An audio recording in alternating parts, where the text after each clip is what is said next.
This video was brought to you by Yamaha Proven Off-Road ATVs and side-by-side vehicles. I've been shooting the Obsession Lawless for the past 6 months as part of ArcheryTalk's 2019 hunting bow project. This bow is outfitted with a black gold whitetail sight, a QED Ultra Rest Hunter, and a titanium archery product stabilizer. Before we get started, if you could please like, share, and subscribe, it really would help the channel an awful lot. This bow has an axle-to-axle length of 32 3/4 inches, brace height of 5 1/8 inches, and rated speed of 370 feet per second. I am shooting the Lawless with a draw length set at 29 5/8 inches and draw weight at 70 pounds. The Lawless carries a retail price of about $1,000, which is typical for a flagship level hunting bow. My test bow is dressed in Vail Cervidae camo. While I typically prefer solid colored bows, I have no issues with how the camo pattern looks after months of shooting. No other manufacturer offers so many riser, string, cam, and limb colors as Obsession. There are literally thousands of ways you can set this bow up so it suits you. Though I like how the Lawless looks in person, there are some fit and finish issues worth pointing out. First, there's some serving separation on the top and bottom cams on the cables, plus the module screws kept coming loose, so I had to Loctite them down to keep them in place. Fortunately, that was a pretty easy fix.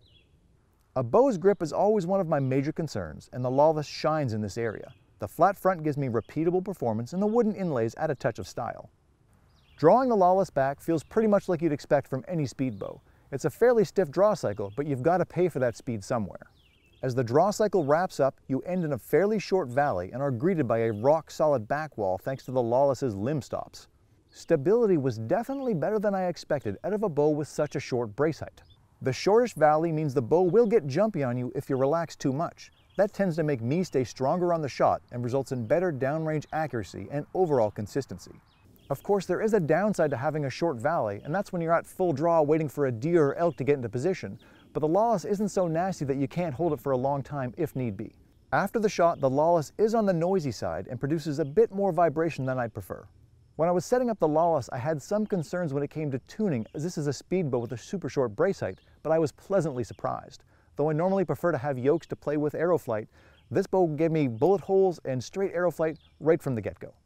To test for speed, I shot a 350 grain gold tip platinum pierce and a 475 grain gold tip airstrike through the chronograph. The lighter arrow produced an average of 335 feet per second, while the airstrike saw an average of 295.